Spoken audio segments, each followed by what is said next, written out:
This podcast is made possible in part by ProHealth Physicians, along with the members of WSHU Public Radio. If you want to support what you hear, you can donate at WSHU.org. When people call 911, it most often is their worst moment of their life. And we, interestingly, are key pieces of that. And so we come and we maintain safety. We come and we restore order. I think foundationally, that is what we do. My name is Mike Fumiati. I work as a captain in the New Haven Police Department. Currently, I'm assigned to professional standards, training, and administration within the New Haven Police Department. I also am one of the co-directors for the Connecticut Alliance to Benefit Law Enforcement, which conducts all of our crisis intervention team training throughout the state of Connecticut. And I'm Randy Kay, host of the podcast Good at Heart, where we speak with people who make the world better.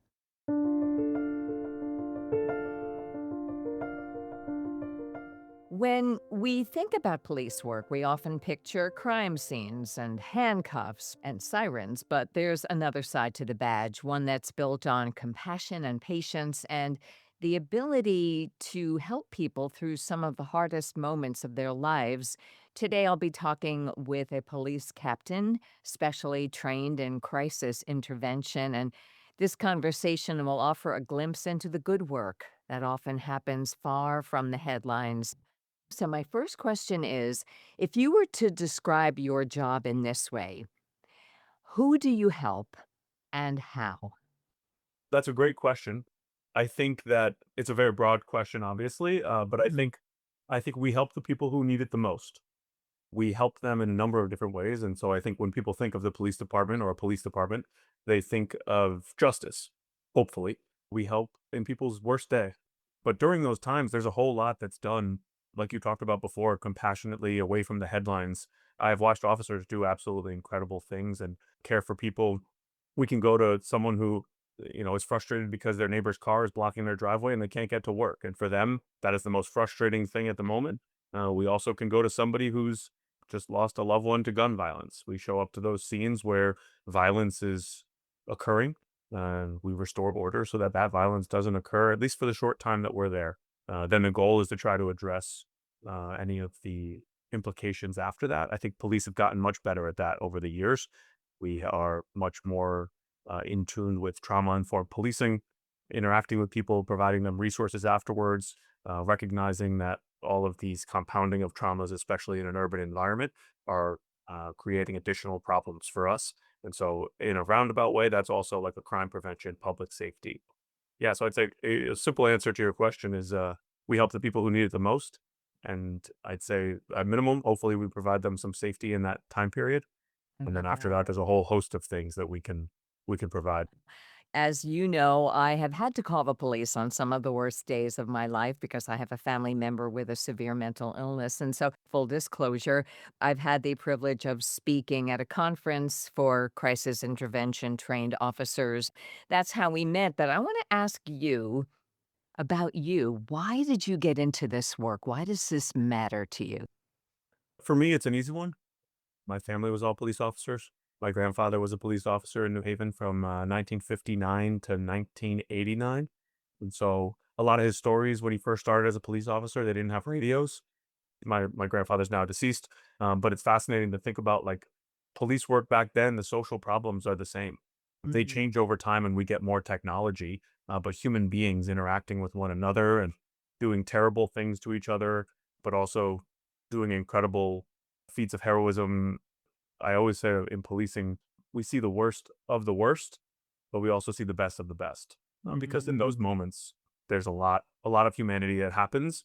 So my grandfather was a police officer. My uncle was a police officer who was shot and killed by a career criminal in the city of New Haven, and so he was shot on June 13th, 2002, and then Oh, he passed no. away on January 10th, 2007.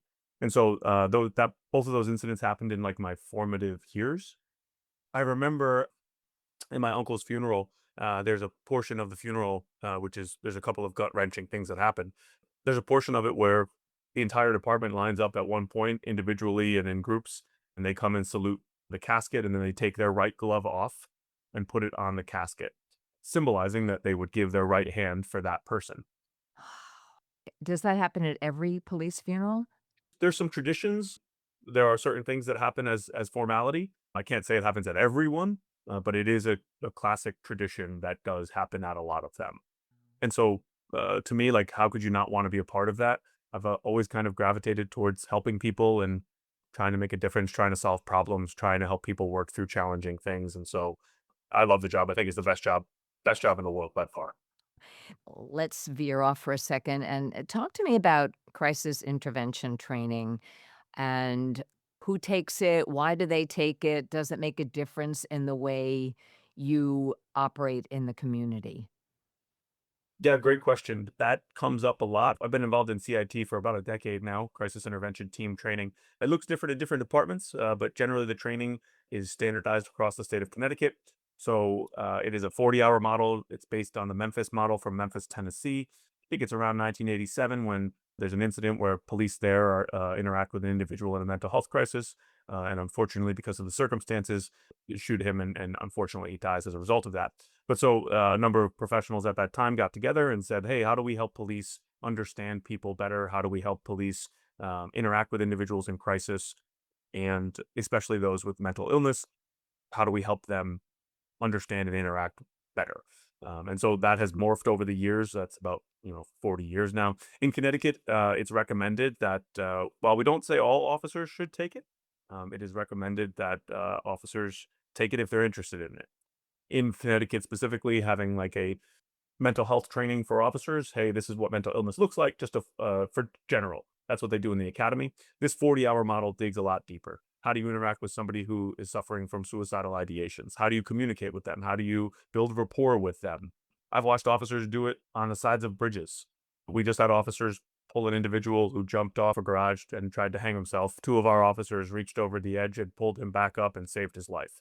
And so, while there was not a lot of communication in that circumstance, we train officers to give them the tools that they need when they're in these situations. Because if we don't give them the tools, they just figure it out on their own the best way that humans know how. And so, police officers specifically have been doing this for a long time. A lot of police officers who are in this world, interacting with people day in and day out, get pretty good at communicating, trying to avoid conflict, addressing conflict. This is just a broader set of skills and tools. Someone who's having hallucinations and delusions, especially, whether it's a result of drugs or a mental health crisis, the way they present can induce fear. And so, Yes. if more officers understand, the less likely their first reaction is fear, and they can then change the game a little bit, use different strategies, use different tactics that are time tested and proven to have a better result. And I think where the rubber meets the road for me is you can see the change happen in officers. And so I've been on scenes where officers have not been CIT trained and they're newer officers and they just don't have that skill set yet. They're still trying to figure themselves out as police officers. Then they see somebody who does have CIT training or they go to CIT training and they say, "Hey, how does that stuff work?" Like you were able to talk to this person who was so angry at us and get them to go in the ambulance on their own or get them to turn around and put their hands behind their back. Like those communication strategies are phenomenal tools for officers to have. And so addressing those topics and giving officers the information that they need to relate to people, communicate with people, and then provide resources afterwards so that we don't have the same call happening over and over again. Yeah, and, as the mother of someone with a serious mental illness, I could not agree more, and what saddens me is that this is not the kind of police work that makes the headlines, and that's why we have this podcast, obviously, but, I wrote a blog post once on Substack, asking if someone is in politics or business or police, you know, in the service of power or for the power of service. And clearly, you are a police officer who is in love with serving other people, and that's what I wanna shine a light on. So, what inspires you? I know obviously your grandfather, your family being police officers, but is there a piece of advice you ever got or a quote that inspires you that you would like to pass on? The first one that comes to mind is the harder I work, the luckier I get.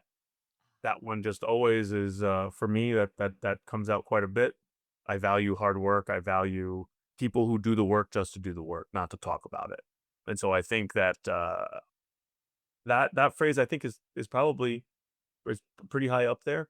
I think the challenge in law enforcement is that we don't necessarily talk about our work very well, and so it's hard for us to boast about the good things that we do because one, most of the officers that I see aren't doing it for the accolades. They aren't doing it for the social media post. They're just doing it because it's the right thing to do. By saying that, then that leads me to my next piece of what motivates me is the young cops who have been told for years, and it's the pendulum swings back and forth, and society moves this way. The 70s, 60s, 70s, every decade has the challenges with law enforcement and their interaction with the communities that they police. And so, as the things swing one way or the other, there are still human beings who will say, you know what, even though people say bad things about that group of people and say that they're out there doing terrible things, I want to go and see. I want to go do it for myself. Yeah, sure, I'll put a gun and a badge on and a vest, and I'll go out there and try to make a difference. And to me, like, I mean, what's better than that? You get to be out in the world helping people in their worst moments. I think that that honestly really motivates me. I think that's what the job's all about. Sure, there's a lot of other stuff, but as public servants, like we're all just people trying to figure it out. I also, if I could, I honestly encourage everybody to take a ride along. If you think you know what policing is like, I encourage you to take a ride along. I love having people in my cruiser showing them the city, showing them the area, showing them what's really going on. The media tells you one thing, people will say another, but you can come and sit right in our seat. A shameless plug for our department. We're always hiring. We're short about 60 cops ish, maybe a little bit more. Our website's beacopnewhaven.com. We do about 2 tests a year. And so if anybody's interested in being a police officer, we'll gladly try to get you in and so you can join us and see what it's all about. How does one do a ride along? Do you have to want to be a cop to do it, or do you just No, contact you just what do you do? I think we did over 250 last year in New Haven. People did 250 ride-alongs as long as you can pass a background check. You fill out some paperwork. You can actually do it on that website, beacopnewhaven.com. So if you go to that website, it'll say fill out a ride-along form, and you can come and you can ask for whatever district you want to work in. New Haven has 10 districts, so you could do downtown if you wanted to on a bar night. Yeah, we're happy to open our doors for people to see what it's really like. Um, I love that. I did that once. I did a ride along once in Fairfield, Connecticut, and we got to visit a family. Their child had just been in crisis the day before. I I felt like well, I'm an actor, so I always, jump into the shoes of people, but I'm, like, there with my little clipboard, and I was just feeling like, "Oh, I'm the detective on the scene," but it is so eye-opening to ride in that car and look how people look at you, and oh then yeah, get out and visit a family, and that officer, I think it was a lieutenant, was giving resources to the family, and for severe mental illness, for somebody to visit the family the day after the crisis and say, "How are you doing? Here are some resources," is incredible. priceless. There was another quote that always comes to mind that when I think about policing, police officers go places that nobody else wants to go and talk to people that nobody else want to talk to. And so if you think about it, we get a lot of calls for, hey, that person's talking to themselves over there. I'm worried about them. They're in a tent, X, Y, and Z. And people don't go and talk to them as humans, but the police go. And Yeah. so that's always an interesting thing. Like we can't just say, "Hey, we're not going to go talk to that person." We can say it's not a crime. What are we investigating? I ran one of the districts in New Haven for 5 years, and I'd get a call about people who are unhoused quite a bit. Hey, there's a guy with a tent that just popped up, and I'd say to those people calling, "Well, did you talk to them? What's their name?" "Oh, I'm not going to talk to them. They could be dangerous." So you know what I'm going to do? I'm just going to go and ask the person what their name is and how they ended up in that circumstance. And like, sure, I guess if push comes to shove, they could get arrested, but the goal is to figure out what how this person got to the point they're at, and how do we Mhm. avoid them getting there again, and how do we avoid someone else getting to that same spot. So 2 more questions, Mike. How can others help you now? I think you've already mentioned being aware what the police are there for and doing a ride along. Is there anything else that comes to mind as I ask that question? How can others support their local police departments? So if you think about it, we policing is a challenging job. People are not always going to agree with the way the police do things. Before you snap to judgment, see what it's like first. And so people will say like, "Oh, I don't like the cops." Okay, Right. well, why? Did you have a personal interaction with a police officer who was you perceived as being rude or whatever the circumstances are? We can't say police are bad in one sentence and then say, well, we need to hire good police officers. I'm in charge of recruiting, and right now I oversee recruiting and backgrounds in our department. Our teams can turn a good person who cares into a good cop. It's very challenging to make somebody who's a good cop who doesn't have that quality of caring care. I think the way people help is honestly just being a little bit kinder, trying to understand. And I listen, I get it. There's plenty of videos out there where cops are yelling at people and doing things that they shouldn't be doing, and they should be held accountable for that. You can't act this way in society, and so police officers are held to a higher standard. But I'd say just be kinder. I always get a little awkward when people thank me for my service, but it is a nice thing to be appreciated. And on social media, you see, oh, cops are bad. They're doing X, Y, and Z.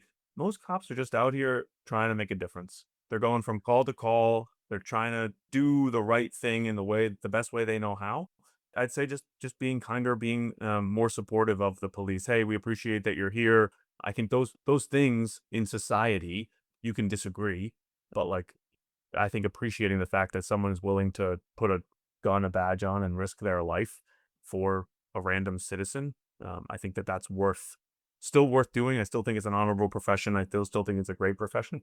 I think that's worth lifting up in our society. Thank you so much for that because and I think it also begins I'm a grandmother of 3, and I would say, don't say to your kids, "Don't do that or the police will come get you." Like, it begins there. And look, I grew up in a generation where there was part of the country calling police officers pigs. I don't know if you remember that in your ancient history, but, We get that. We still get that quite a bit. There's somebody who spray painted right down the street, kill cops, right on Oh, the way to our police department. And so like that's at this point in my career, it doesn't really bother me. It's challenging to not be supported or feel supported. exactly. So, I'm not a perfect person, but I'm aware that it starts young, and I'm always telling my kids, "Look at that police officer, how he's helping us." Even and I try this is hard, but if a police officer it has been a long time since I've been pulled over for speeding, but, yay, but, I have been in the past, and if this were to happen, I would want to be in the state of mind to say, "This person is trying to keep the roads safe. This person might be a little bit afraid, so I'm gonna put my hands up so he or she feels safe and knows that I'm cooperating." Because it takes a little bit of empathy to see something from another person's point of view. And the final question is, this is philosophical, but why do you think we're here on Earth? Why do I think we're here on Earth? Well, I think that there is something interesting that human beings have that no other animals have. Um, and it's obviously our ability to know that we exist and think about ourselves in that way. I don't really know. Honestly, I don't, I'm not really left speechless very often, but I don't know. Okay, that's a fair answer. We can leave it at that, but I'm just gonna give you a different prompt. If you were to say, "I feel like my purpose in this lifetime is to blank," is there anything, to love your family, to help mankind, to, help other people stay safe? Is there anything that comes to mind? But if not, we can just leave it at it's a hard question to answer, which is a perfectly valid answer. Yeah, so my understanding of your first question is like why are humans here? Not like meaning like you and me, why are we here? Where are you and I here on Earth? So I think that I have been blessed with a line of work that suits me personally very well. And I've had the opportunity to be in a lot of really incredible circumstances where I like to think I can make a difference in people's worst moments, like we talked about earlier. For myself and for other police officers, that is incredibly rewarding as a human being to be able to be in someone's worst moment and maybe make it a little bit better. And I think that if you think about that, like I just try to make a difference in people's lives every time anywhere I am. I just try to make someone's day better because I was there. And so I think that if everybody lived like that, I think we'd have a better existence as human beings. Police might be out of a job then. Ah, But I think wouldn't that be nice? yeah, I think that, like, people don't talk to people. People aren't kind to people, like, it's to me, it's just, uh, why wouldn't you just be like that? It doesn't make any sense to me to be angry and mean and upset about things when, sure, people could be going through different things, but I just think about the fact that, you know, I woke up today, got to do a job that I love, and anywhere I go, I just try to make a difference, and so I think if more people did that, I think maybe we'd be all be better off. Yeah, and there's your answer, and, you know, it's what comes to mind every time I get on stage to do a role, to tell a story to a group of people, every time I crack open a mic and narrate an audiobook or host a news show on WSHU. I heard a speaker once that, Bernie Siegel was his name. He was a happiness expert, Dr. Bernie Siegel from New Haven or worked in Yale for a while, and Mhm. he at the end of his speech, which is, you know, being happier can help make you healthier was basically his overall message, but he said, "What if all of us thought of our jobs as a way to bring more love into the world?" And I always think of that every time I just open the mic to say, "You're listening to WSHU. How you doing this afternoon?" I just imagine one person in their car going, "Oh, a friendly voice," like, just make their day better.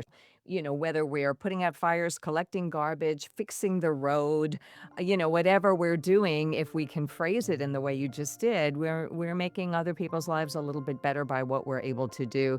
I think that's a great way to live. So, Mike, thank you so much for joining us today.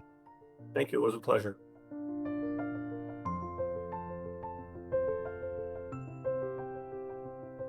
If you know someone who you think would be a good guest for the podcast, there's a form you can fill out on our website. You'll find it at wshu.org.